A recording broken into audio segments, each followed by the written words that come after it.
everyone. Welcome to here. Here's what we're going to talk about, okay? I'm going to tell you. Hold on one second. Today we're going to talk all about how to use 7th chords in a key. No, well, okay, well, yes. We're going to talk about how to use 7 chords in a chord progression, okay? Maybe you know 7 chords and you're like, I kind of like them. I want to use them. How do I do that?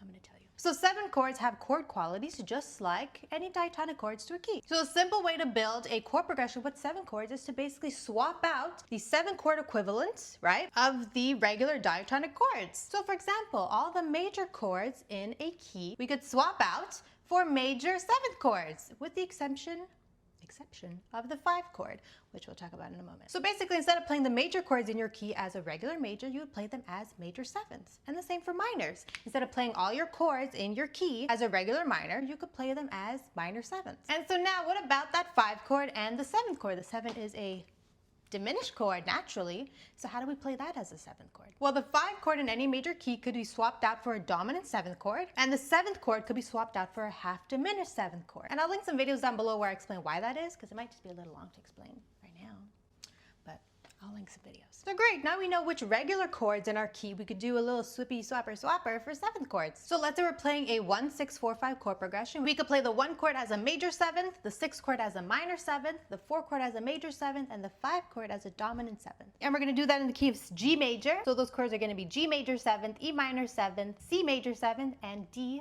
dominant 7th.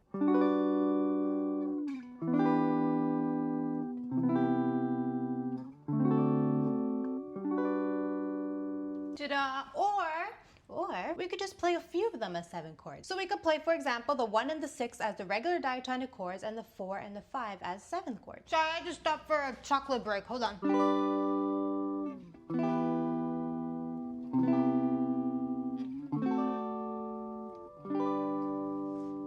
messed up on the dominant 7th. Sorry about that. Just heating my hand up.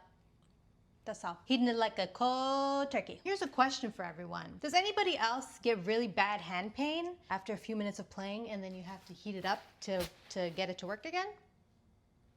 Or is that just a me problem? I do have nerve problems in my hands, so I'm kind of worried. Anyways, okay. So if you want to study these 7th chord shapes and all other chord shapes and scale shapes, just go to meganchurchmusic.com. Come on, man, for the 70s and Guitar Study ebook. It has chord shapes and scale shapes and a cookie recipe. It does, it really does. So that's all, everyone. Thanks for watching. Thanks for being here. And also, thanks for all that you have done for your communities.